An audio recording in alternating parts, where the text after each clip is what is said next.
안녕하세요. 100% 국어입니다. 이번 시간에는 문장 성분에 대한 수업을 준비해 보았습니다. 지난 시간에 품사에 대해서 했었는데요. 그 강의를 보고 오신다면 더 이해가 쉬울 수 있지만 보지 않으셨더라도 이해할 수 있습니다. 품사와 문장 성분은요. 중학교 때부터 고등학교 때까지 특히 고등학교 때는 내신뿐만 아니라 수능 때까지 좀 중요하게 다뤄야 되는 그런 단원인데요. 품사와 문장 성분을 비교하는 것을 어려워하는 친구들이 사실 많이 있습니다만 간단하게 언급을 하면요. 품사는 그 단어의 고유한 성질이라고 보시기 바랍니다. 고유한 성질. 저는 사람도 본인의 고유한 성질을 반드시 파악을 해야 된다고 생각을 합니다. 그러니까 우리가 사회를 살면서 여러 가지 역할들을 하게 되지만 나 자신의 고유한 성질을 알아야 하듯이 단어들도 그 고유한 자질, 성질이라는 것이 있거든요. 이것을 종류를 나눠서 뒤에 사자로 끝나는 말들이 있지 않습니까? 명사, 대명사, 수사 이런 것들로 나눠 놓은 것이 바로 품사라고 보시면 됩니다. 그래서 품사를 나누는 기준은요, 세 가지가 됩니다. 바로 어떤 의미가 있느냐, 형태는 어떠하냐, 의미, 형태, 기능입니다.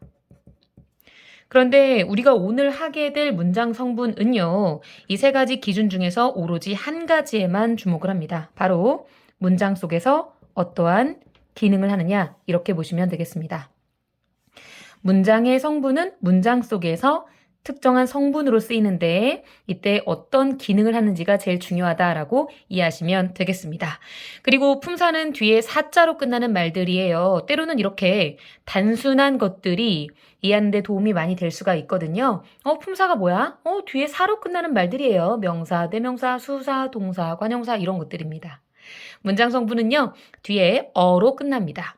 주어, 서술어, 목적어, 보어 이렇게 말이죠. 그렇구나. 뒤에 어로 끝나는 말들. 뒤에 사로 끝나는 말들 품사는 사로 끝나고 문장 성분은 어로 끝나고 이렇게 같이 이렇게 이해하시면 되겠습니다. 그래서 오늘 배울 문장 성분은요. 모두 7개가 있고요. 품사로는 9개가 있습니다. 구품사, 영어는 8품사죠.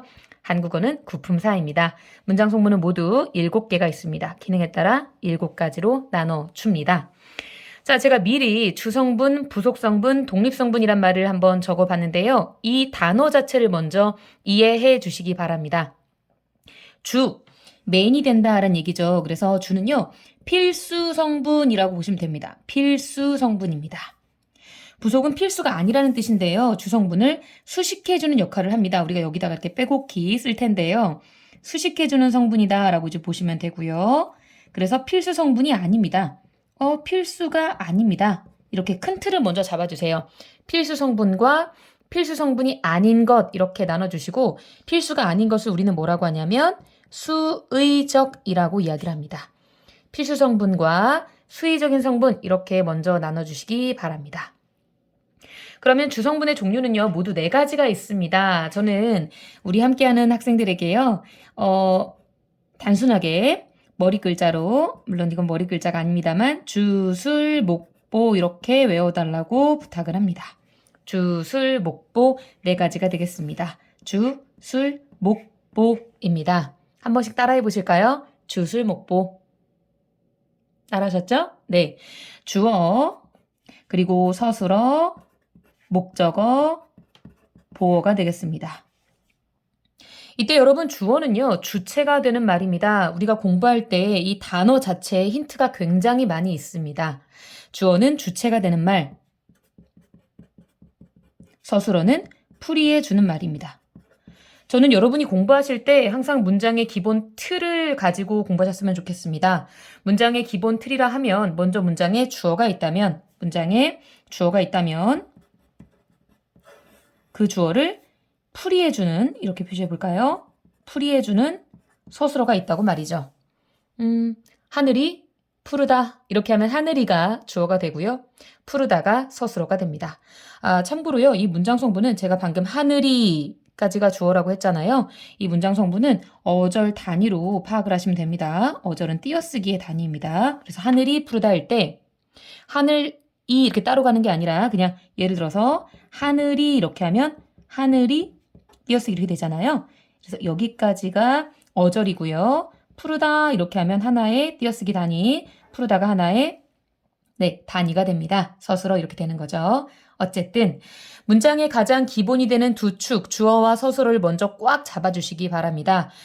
문장의 주체가 주어라고 했는데요. 좀 더 자세하게 설명을 한다면 누가 사람이겠죠. 또는 사람이 아닌 무엇이 이렇게 될 수가 있겠습니다. 그럼 풀이하는 말은 어떤 식으로 되냐면요. 어떠하다, 이거 어떻다. 제가 방금 하늘이 푸르다라고 했는데요. 어떠하다, 어때 이런 식으로 되겠습니다. 어때 이렇게. 그 다음에 어찌하다. 그 다음에 무엇이다가 되겠습니다. 어떠하다, 어찌하다, 무엇이다의 차이를 좀 주목해 볼까요? 어떠하다는 이거 어떻다, 푸르다라는 상태와 성질입니다. 상태와 성질은요, 형용사가 됩니다. 형용사는 뒤에 사자로 끝났죠. 뒤에 사자로 끝나면 뭐라고 했죠? 하나, 둘, 셋. 답하셨어야 됩니다. 뒤에 사자로 끝나는 말은 품사입니다. 이렇게 품사와 문장 성분은 그 경계가 분명히 있습니다만 자꾸 넘나들기 때문에 함께 공부하시는 것이 좋고요. 품사부터 공부한 다음에 문장 성분을 사로잡는 것이 좋습니다. 그 다음에 어찌하다는 동사입니다. 이렇게 해서 형용사와 동사, 그리고 무엇이다는요. 제가 굉장히 많이 얘기하고 있는데요. 무엇이 체언이고요. 그리고 이다가 조사입니다. 이런 구조라고 보시면 돼요. 자, 이렇게 해놓고요. 목적어입니다. 목적어라 하면요. 사실 아까 예로 들었던 하늘이 푸르다에는 목적어가 따로 필요가 없습니다만 우리말에는 목적어를 필요로 하는 동사가 있습니다. 이 동사들을 타동사라고 하지요. 그럼 이건 타동사가 아니네요. 이걸 자동사라고 합니다. 스스로 자자를 씁니다. 스스로 자의 반대말, 여러분 자율이 좋으십니까? 타율이 좋으십니까? 스스로 할 수 있는 일도 왠지 누가 시키거나 하면은 좀 하기 싫죠. 인간은 왠지 스스로를 더 좋아하는 그런 동물인 것 같습니다. 그런데 타는 누군가에 의해서 이런 의미가 있지 않습니까? 목적어를 필요로 하는 것을 타동사라고 합니다. 기댄다라는 의미로 이해하시고요. 예를 들어서 먹다가 있습니다. 타동사입니다. 나는 먹다. 나는 먹는다. 무엇을 먹습니까? 무엇을이란 말이 꼭 필요합니다. 그래서 이 목적어는 타동사가 필요로 하는 행위의 대상입니다. 행위의 대상입니다. 무엇을이라고 보시면 됩니다. 그래서 무엇을 이렇게 적을 수가 있습니다. 여기까지는 이제 이해하기 어렵지가 않습니다만 보어부터 살짝 복잡한데요.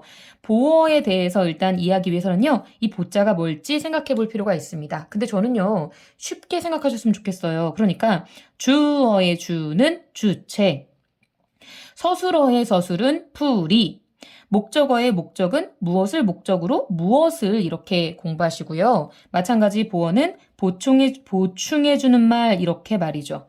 직관적으로 공부해주세요. 바로바로 개념이 나올 수 있게요. 보어는요, 보충해주는 말입니다. 뭔가를 보충해줘야 된다라는 건요, 보충을 해줘야 되는 상황이 있다라는 얘기이기도 하거든요. 그러니까 모든 서술어가 다 그런 건 아닌데 이 되다 하고 아니다라는 녀석 말입니다. 요거는 좀 보충을 좀 해줘야 되거든요. 그래서 우리가 이 되다 하고 아니다를 뭐라고 부르냐면 완전치가 못하구나. 불완전하다. 불완전한 서술어. 이것을 왜 불완전한 서술어라고 부르냐면요. 또 다른 예를 또 들어보도록 하겠습니다. 나는 되었다. 이렇게 얘기하면 주어 나는 어절단위죠. 되었다 서술어. 근데 내가 지금 뭐가 된 거지? 이게 다 서술어지 않습니까? 내가 뭐가 된 거지? 이게 좀 불완전합니다. 주어만으로 불충분합니다. 그렇다고 목적어를 쓸 수는 없습니다. 내가 무엇을 되었다. 내가 무엇을 되었다. 이럴 수는 없지 않습니까? 이유를 충분히 이해해 주시기 바랍니다. 이 이해의 단계를 거치지 않은 친구들은요. 자칫 보어 옆에 되다 아니다만을 기억하여 시험장에 가서 보어는 되다 아니다인가 보다. 무슨 오류인지 아시겠죠? 되다 아니다가 보어야. 이걸 보고 보어라고 답하는 오류를 범하게 됩니다. 오류입니다. 보어는 되다 아니다가 아닙니다. 되다 아니다 앞에서 딱 이 위치죠. 이 위치에서 보충해. 이 뒤에 오는 서술어, 불완전한 서술어를 보충해주는 말이 보어입니다. 잘 기억해 주세요. 보어입니다. 그런데 저는요, 다시 한번 강조하지만 기억, 암기라고도 하죠. 단순 암기는 꽤나 위험합니다. 그래서 반드시 먼저 뭐가 왜 필요하죠? 보충해주는 말이에요. 왜 보충해야 되죠? 불완전하니까요. 이렇게 원리를 이해를 먼저 해주시기 바랍니다. 여기까지가 주술목보인 주성분이었습니다. 관형어와 부사어를 제가 지금 언급을 할 거예요. 그런데 관형어와 부사어 하면은 바로 관형사와 부사가 떠오르지 않습니까? 그러니까 뒤에 관형사 부사를 관형어 부사로 이제 바꾸는 겁니다. 관형어하고 부사어는 부속 성분으로서 꾸며주는 역할을 한다라고 보시면 됩니다. 꾸며주는 역할을 한다, 수식하는 역할을 한다라고 말이죠. 그러면 무엇을 수식할까요에 따라 다른데요. 자, 이 관형어는 체언을 수식합니다. 제가 품사 강의에서요, 요 관자에 대해서 모자, 갓 관자인데 모자의 의미가 있습니다. 라고 해서 체언이 있으면 요 체언에다가 이렇게 모자를 씌우는 이런 모양이다 라고, 그래서 요 앞에서 이렇게 꾸며주는 게 관형사다 라고 말씀을 드렸었는데요. 관형사 같은 기능을 하는 것이 관형어입니다. 그래서 체언을 수식하는 역할을 하게 되고요. 주로 어떤 모양새냐면 제가 방금 어떤이라고 얘기했는데요. 어떤과 같은 모양새로서 체언 앞에서 쓰이게 됩니다. 그리고 부사어는요. 사실 부사어는 사람으로 따지자면 굉장히 발이 넓습니다. 네, 여러 가지 역할을 다 할 수가 있어요. 체언을 수식하는데 주되게 기능하는 관형어와 달리 이 친구는 주로 용언을 꾸며주고요. 사실 이제 용언만이 아니라 꾸며줘야 될 대상들이 되게 많거든요. 그래서 저는 플러스 알파라고 하겠습니다. 나머지 것들도 다 꾸며줄 수가 있습니다. 그래서 어떤 모양새냐면 어떻게 이렇게 되겠습니다. 어떻게. 굉장히 품사하고 비슷하지 않습니까? 그래서 관형어는 체언을 수식하는데 어떤의 모양, 부사어는 주로 용언인데 다른 것들도 꾸며줄 수가 있다. 어떻게 모양새다라고 이제 보시면 되겠습니다. 자, 이렇게 꾸며주는 부속성분이고요. 그 다음에 독립성분으로 갑니다. 사실 꾸며주는 친구와 꾸밈을 받는 친구는 밀접한 관계를 가질 수밖에 없어요. 바로 옆에서 꾸며줘야 되죠. 그런데 독립성분은요. 이 밀접한 관계에서 좀 벗어나 있습니다. 나는 좀 독립되어 있을래 라고요. 그래서 독립, 그 다음 뭐가 올까요? 네, 잘했습니다. 어가 와야 되겠죠? 다 어로 끝나고 있습니다. 그래서 독립어는 독립돼서 쓰이는 말이라고 보시면 돼요. 감탄사하고 비슷합니다. 우리가 그 앞에 품사에서 했던 감탄사 있죠? 어머나, 뭐 이런 것들 있잖아요. 근데 이것만이 아니라 이 체언에 부르는 말이 있어요. 부를 호자를 씁니다. 호칭. 이런 것들 있죠? 호명? 이런 것들 있죠? 그래서 호격, 조사가 붙으면 제가 이렇게 얘기하면 좀 복잡해 보이는데요. 누구야? 라고 부르는 말이라고 보시면 됩니다. 제가 이제 100%니까 100%야 이렇게 부르는 말이 아까 어절단이라고 했으니까요. 예를 들면 100%야 이렇게 부르면 이것이 하나의 어절로서 문장 성분이 된다고 보시면 됩니다. 여기까지가 아주 기본적인 내용입니다.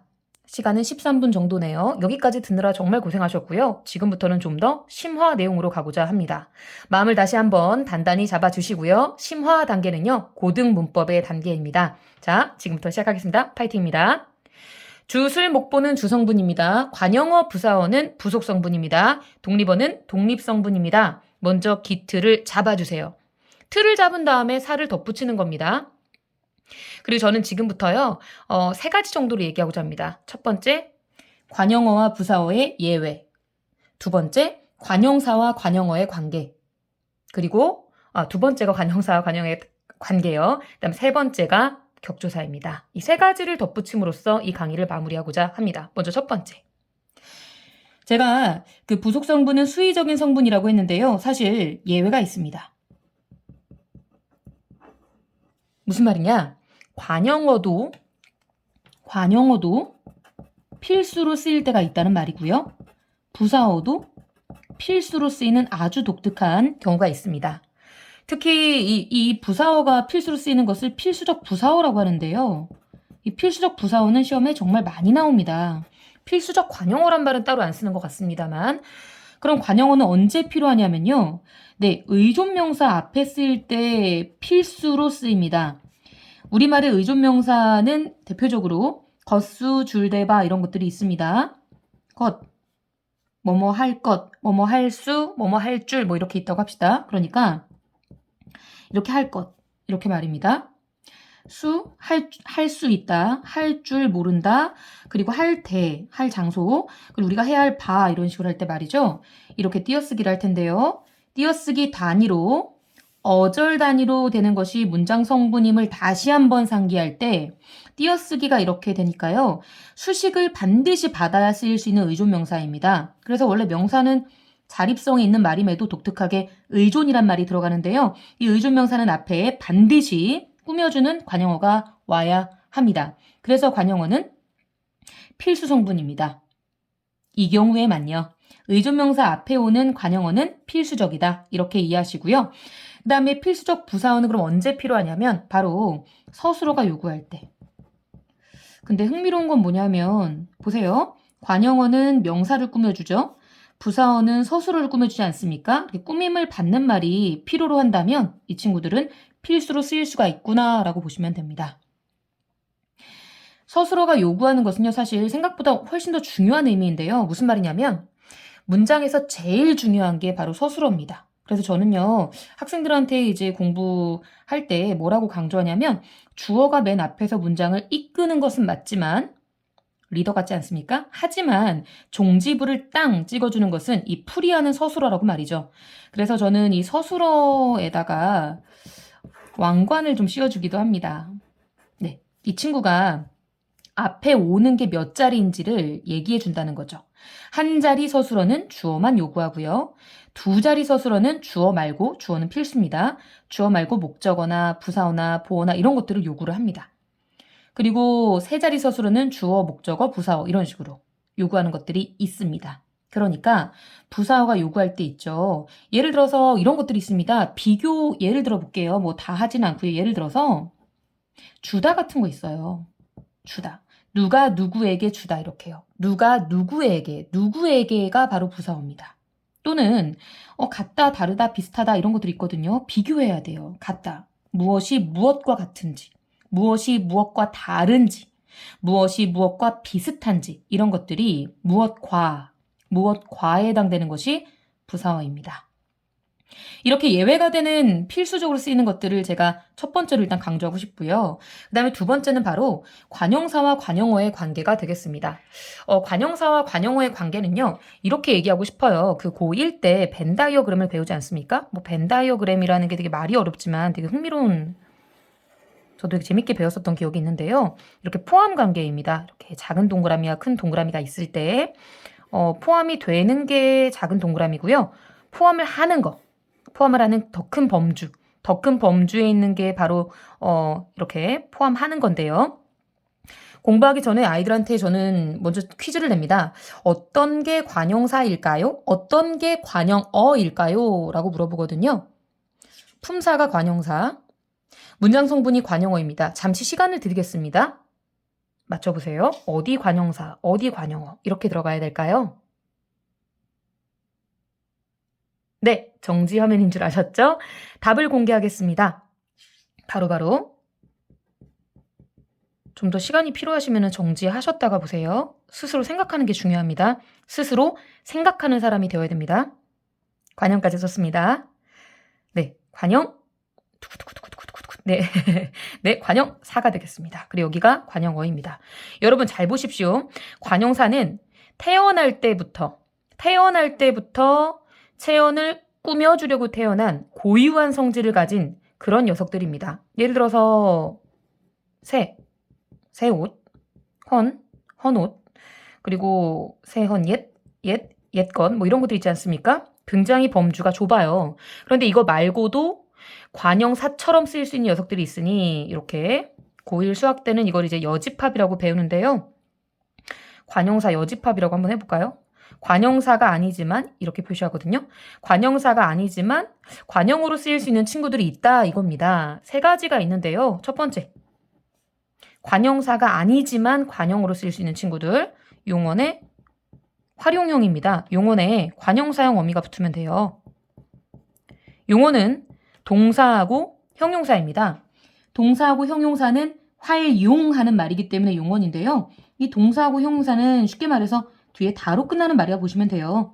근데 이 다 대신에 관형사형 어미인 은는 던 을을 붙이면 관형사처럼 쓰일 수가 있어요. 예를 들어서 우리 아까 그 하늘이 푸르다 했지 않습니까? 푸르다가 기본형이거든요.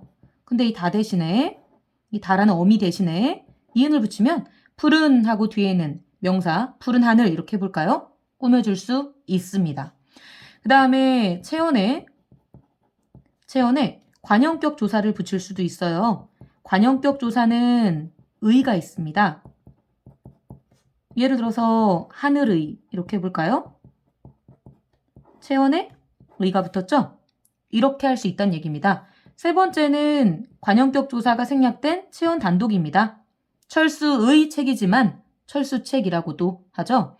근데 사실 격조사는 이제 생략된다라는 점에서 볼 때 3번은 굳이 세 가지를 외워야 돼 이게 아니라 용언에 어떤 어미가 붙느냐, 체언에 어떤 조사가 붙느냐에 따라서 기능할 수 있다라고 여러분이 기억하시면 좋을 것 같습니다. 여기까지가 두 번째입니다. 그 다음 마지막 세 번째가 바로 뭐냐면요. 바로 격조사입니다. 사실 여러분 그 체언 뒤에 어떤 조사가 붙느냐에 따라서 다양하게 쓰일 수가 있는 건데요. 조사가 도울 조자 아니겠습니까? 종류가 세 가지입니다. 격조사,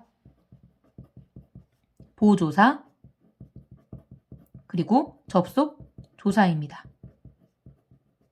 격조사는 자격을 표시합니다. 자격, 너에게 주어로서의 자격을 줄게 이런 식으로 말이죠. 보조사는 특별한 뜻을 더해주는 말이에요. 자격을 떠나서 특별한 뜻. 대표적인 보조사의 예로 저는 이제 은는만도를 많이 언급을 하는데요. 어머나, 선생님 주격조사 은는이가 아닌가요? 은는이가는 네, 영어에서 우리가 공부할 때 얘기하는 거고요.